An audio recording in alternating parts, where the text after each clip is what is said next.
Bonjour et bienvenue sur Medi 1 TV. Les élections générales de ce mercredi se poursuivent aujourd'hui en République démocratique du Congo à cause de problèmes logistiques qui ont empêché l'ouverture de certains bureaux de vote et selon l'opposition, le scrutin est transformé en un chaos total. Plus de 44 millions d'électeurs sur un total de 100 millions d'habitants sont appelés à élire leur président mais aussi leurs députés nationaux et provinciaux ainsi que leurs conseillers locaux. Plus de 100 000 candidats étaient sur les rangs pour les 4 scrutins, dont une vingtaine pour la présidentielle, élection à un seul tour, donc pour la présidentielle. Pour faire le point sur tout ceci, nous avons le plaisir de retrouver l'analyste politique Arin Zouzi depuis Kinshasa. Bonjour à vous Arin Zouzi. Bonjour Oumar. Alors, finalement, c'est un scrutin sur 2 jours qui s'est imposé en République démocratique du Congo.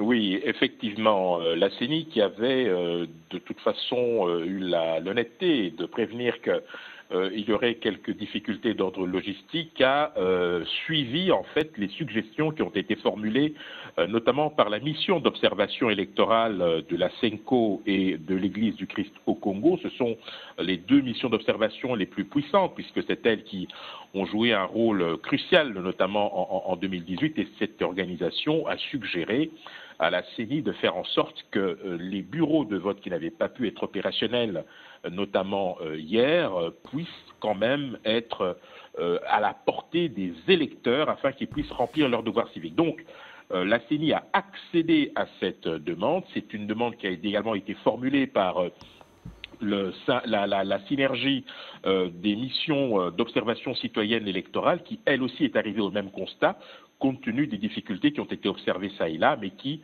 ne remettent pas en cause, évidemment, la fiabilité du scrutin, car je rappelle que plus de 70% des électeurs ont voté. Plus de 70% donc des électeurs ont pu se rendre aux urnes hier. Il reste une 40% d'autres, ce qui n'est pas peu, hein. Il faut l'avouer. Alors, un peu moins de 30%, oui. Allez-y. Voilà, environ un peu moins donc de 30% qui doit se rendre pour aussi voter aujourd'hui. Alors, est-ce que dans ce contexte, on sait que dans certaines parties du pays, les menaces sécuritaires sont là, qu'en est-il de ces régions-là?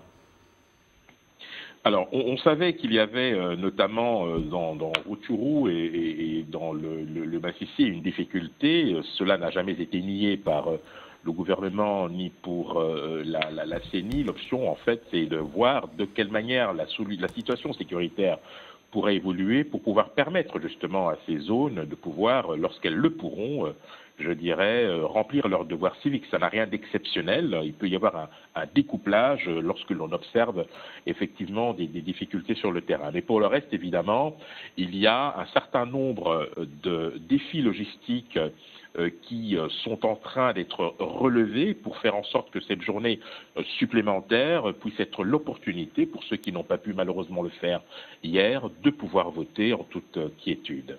Alors, qu'en sera-t-il de la crédibilité de cette élection? Déjà que l'opposition parle d'un chaos total et appelle même à changer cette commission électorale et pourquoi pas de nouvelles élections, qu'en sera-t-il de cette crédibilité des élections? Alors, d'abord, il faut quand même relativiser, hein. Vous parlez de l'opposition, mais je note que ce sont 5 candidats, ce qui représente à peu près un quart des candidats qui se sont engagés, notamment dans la présidentielle. Ce sont des candidats qui, à mon sens, ont perdu leur sang-froid ou sont dans une logique d'affolement, dès lors que le mieux placé d'entre eux, en l'occurrence Moïse Katumbi, n'a pas formulé ce genre de demande. Donc je pense que cette opposition-là est bien évidemment dans son rôle, c'est de bonne guerre. Je rappelle par ailleurs qu'il y a à l'heure actuelle un dispositif qui est mis en place pour permettre justement que la situation d'hier puisse être compensée par une ouverture prolongée des bureaux de manière à ce que tout le monde puisse remplir ce devoir électoral, plutôt que d'appeler à un nouveau scrutin, ce qui est totalement aberrant. Je vous l'ai dit, un peu plus de 70% de personnes ont déjà procédé au vote. Il faudrait plutôt s'inscrire dans une dynamique beaucoup plus consensuelle qui consisterait à prendre acte du fait que la CENI a tenu compte des difficultés observées hier pour pouvoir effectivement offrir la possibilité à ceux qui n'ont pas pu voter hier de le faire aujourd'hui. Toute autre polémique est en fait une manœuvre dilatoire qui consiste tout simplement à masquer les insuffisances de certains candidats qui voudraient trouver une opportunité de politiser un scrutin qui est en train de se faire. Alors, cela dit, si le vote se déroule normalement aujourd'hui, c'est-à-dire si le vote se complète, on ose dire aujourd'hui, quelles Oui. sont les prochaines étapes, notamment en termes de publication des résultats, de recours, entre autres? Alors la première étape, évidemment, c'est l'affichage des résultats bureau par bureau. Ensuite, vous avez la compilation des résultats dans le centre qui est chargé pour le faire. À l'issue de cette étape, il y aura bien évidemment une publication des résultats par la CENI. S'ouvrira une période au cours de laquelle les contestations ou le contentieux éventuel pourra se mettre en place avant que la Cour constitutionnelle ne se prononce en définitive et puisse proclamer les résultats définitifs. Entre aujourd'hui et cette étape ultime de la Cour constitutionnelle, nous pouvons, je pense, compter entre 3 à 4 semaines. 3 donc à 4 semaines, donc disons d'ici un mois. Alors, cela dit, on sait que le scrutin présidentiel est à un seul tour, c'est-à-dire celui qui arrive premier est déclaré vainqueur. Quelles sont les tendances qui se dégagent, même s'il est vrai que le vote n'est pas encore définitif? Non, à l'heure actuelle, nous ne disposons absolument d'aucune tendance. Les seules tendances dont nous disposons à l'heure actuelle, c'est le vote à l'extérieur. Je rappelle que 5 pays ont été retenus par la CENI pour pouvoir servir d'expérience pilote pour permettre à la diaspora congolaise de voter à l'étranger. Ces 5 pays sont les États-Unis, le Canada, la Belgique, la France et l'Afrique du Sud. Et je suis en mesure de vous dire que dans ces 5 pays, c'est le président sortant qui est arrivé largement en tête. Le président, donc, qui gagne en tout cas le vote à l'étranger en attendant d'en savoir sur celui des Congolais résidant au Congo. Le Congo, donc un pays de 100 millions d'habitants où plus de 44 millions d'électeurs sont en train donc de voter pour les élections générales de la présidentielle. Mais il y a aussi d'autres élections, notamment l'Assemblée. Sur ce plan-là, on sait que on peut être président sans avoir la majorité à l'Assemblée nationale. Quels sont les scénarios qui se profilent à l'horizon? Écoutez, en 2018, c'est un peu la situation qui a prévalu et qui a donc été une opportunité en son temps, effectivement, de faire cohabiter deux tendances qui n'avaient absolument rien à voir les unes avec les autres sur le plan idéologique.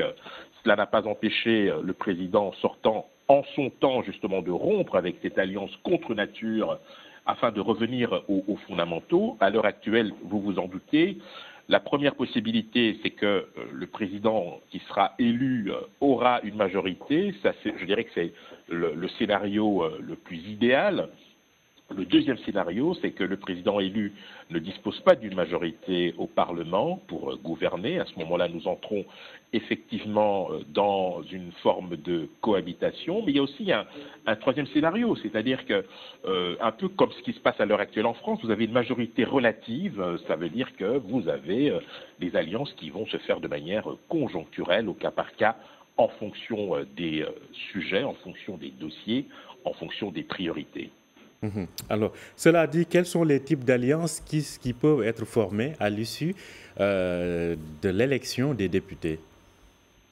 Alors, vous avez bien évidemment l'Union sacrée, qui est la majorité sortante, qui a bien évidemment l'ambition de rempiler pour les 5 prochaines années. Il faudra être attentif au rapport de force interne de cette Union sacrée, parce que la désignation du Premier ministre pourrait être effectivement j'allais dire, tributaire de ce rapport de force interne. L'autre possibilité, évidemment, s'il y a un trop grand nombre d'ambitions qui s'expriment, eh bien, la solution sera peut-être d'aller chercher au sein du mouvement ou du parti minoritaire au sein de cette majorité pour pouvoir confier les rênes de la primature et faire en sorte que tous les acteurs puissent être d'une certaine manière alignés autour d'un consensus qui pourra leur permettre de gouverner pendant les 5 années. Donc il faudra évidemment tenir compte des ambitions personnelles des uns et des autres, des rapports de force internes et puis de la conjoncture bien évidemment, mais au final c'est le président élu qui décidera ou qui en tout cas en son âme et conscience en tirera toutes les conséquences. Qu'en est-il des enjeux au niveau des élections provinciales en Nsouzi? Alors, elles sont importantes parce que, vous le savez, ce sont les députés provinciaux qui élisent les sénateurs. Donc, nous parlons là de la Chambre haute du Parlement de la République démocratique du Congo. C'est une élection importante car elle débouchera aussi sur l'élection des gouverneurs de province. Je rappelle qu'il y a 26 provinces en République démocratique du Congo et c'est évidemment un moment très important en termes de démocratie locale et donc de ce point de vue-là, il faudra aussi être attentif aux différents rapports de force qui permettront d'avoir une idée précise sur la configuration que pourrait avoir la Chambre haute du Parlement congolais, c'est-à-dire le Sénat. Alors, cela dit, on sait que quand on parle d'élection, il y a toujours cette confrontation au niveau des idées et des programmes. Qu'en est-il des différents programmes, notamment au niveau de la présidentielle? Écoutez, vous savez, tout le monde, en tout cas tous les acteurs, ont eu à cœur de faire, j'allais dire, la refonte totale de l'État de priorité, avec bien évidemment en toile de fond une restauration de l'autorité de l'État dans les zones qui sont malheureusement soumises à l'invasion de certaines forces étrangères. Donc c'est bien évidemment la question sécuritaire en premier lieu, parce que, vous savez, l'unité nationale, c'est le ciment de la nation. Et je crois que de ce point de vue-là, chaque candidat, durant la campagne, a eu à cœur de le démontrer. Le président sortant avait un avantage, dans le sens où, étant en affaires et donc étant en capacité de prendre les décisions et les mesures actuelles, il s'est surtout appuyé sur un bilan. C'est la raison pour laquelle il a privilégié la consolidation des acquis durant son mandat. Et donc, de ce point de vue-là, je pense qu'il y a eu un certain nombre de sujets qui ont fait consensus sans qu'il y ait eu forcément confrontation d'idées, parce que malheureusement, et c'est la frustration que beaucoup d'électeurs ont eu durant cette campagne, c'est qu'il n'y a pas eu de confrontation directe entre les candidats, programme contre programme. Ce sont parfois des seconds couteaux, hein, on va dire ça comme ça, qui ont eu à porter, je dirais, le message, mais pour le reste, tout le monde s'accorde sur la nécessité de réformer l'État, de restaurer la sécurité, notamment à l'Est, de pouvoir créer les conditions d'une croissance durable et bien évidemment de garantir aux Congolais un bien-être et un mieux-être. En tout cas, c'est à suivre. Justement, quand vous parlez de ces influences étrangères, on s'interroge sur la manière dont ce scrutin est scruté, bien évidemment, que ce soit par les observateurs déployés que par les voisins de la RDC. Sur ce plan-là, qu'est-ce qui se passe en Nsouzi? Écoutez, la République démocratique du Congo est un pays gigantesque qui a 9 voisins. Cela ne vous aura pas échappé. La RDC est aussi le pays le plus riche de la sous-région et c'est dire que son état ou sa situation interne peut avoir des conséquences sur les pays voisins, mais pas seulement. Au-delà et au niveau de la communauté internationale, vous avez un regain d'intérêt pour la RDC, ne serait-ce que pour les fameux métaux stratégiques ou les métaux critiques tels que nous les appelons aujourd'hui dans le domaine économique, ce qui fait que la RDC est un enjeu considérable, pas seulement pour l'Afrique en général, mais pour le monde, tout simplement. Alors, évidemment, il y a des enjeux qui peuvent parfois échapper aux Congolais. Ce sont des enjeux dans lesquels on retrouve évidemment des grandes puissances comme les États-Unis, la Chine, la Russie et d'autres acteurs émergents comme l'Inde et la Turquie qui ont trouvé un intérêt certain à pouvoir être présents en RDC. Je note que ces différents pays, chacun à sa manière, essayent justement de pouvoir y développer des activités en ayant notamment en termes de coopération des relations étroites avec la RDC. La RDC est donc un pays convoité, un pays qui suscite l'intérêt et qui donc doit, pour ce faire, se préparer à faire face justement à, je dirais, cet enjeu monumental qu'il représente. Je ne vous parle même pas des considérations environnementales avec le bassin du Congo, qu'il soit forestier ou fluvial. Je ne vous parle même pas du scandale géologique qu'il constitue, mais surtout des appétits que certains pays voisins ont, et on pense notamment au Rwanda en termes de tentation hégémonique, pour que la RDC puisse effectivement se prémunir. Donc, tout cela constitue, je dirais, un ensemble d'enjeux importants qu'il appartiendra au futur président de la République de prendre en considération pour positionner la RDC en ordre utile dans le peloton de tête des pays émergents. Alors, si on prend le cas du président Tshisekedi, donc, qui se présente pour un second mandat, il a quand même tenu parole, à savoir de respecter sa promesse, en tout cas d'organiser des élections, ce qui est déjà quelque chose de salué, et en tout cas qui fait une exception par rapport à ce à quoi on avait l'habitude d'assister. Selon vous, quelles devraient être les priorités de son second mandat au cas où il passe? Alors, c'est d'amplifier évidemment la dynamique qu'il avait impulsée au cours de son premier mandat, avec un certain nombre d'engagements qu'il a pris, mais je vous avoue que l'urgence pour l'instant, véritablement, c'est la stabilisation de la partie est de la RDC, avec une neutralisation définitive des groupes armés. On pense évidemment au M23, on pense évidemment à d'autres groupes armés qui essayent de donner de la voix, profitant de cette période crucial de l'histoire de la RDC pour tenter à nouveau de déstabiliser le pays. Donc ça, c'est véritablement le chantier numéro un qui sera, je dirais, le préalable à partir duquel le président sortant, s'il est réélu, pourra appuyer ou fonder toute sa stratégie. Le deuxième chantier, bien évidemment, c'est de pouvoir créer les conditions d'un développement économique et social durable. Un certain nombre d'engagements ont été respectés, notamment la gratuité dans l'enseignement primaire, la gratuité notamment pour les femmes qui vont accoucher en termes de maternité.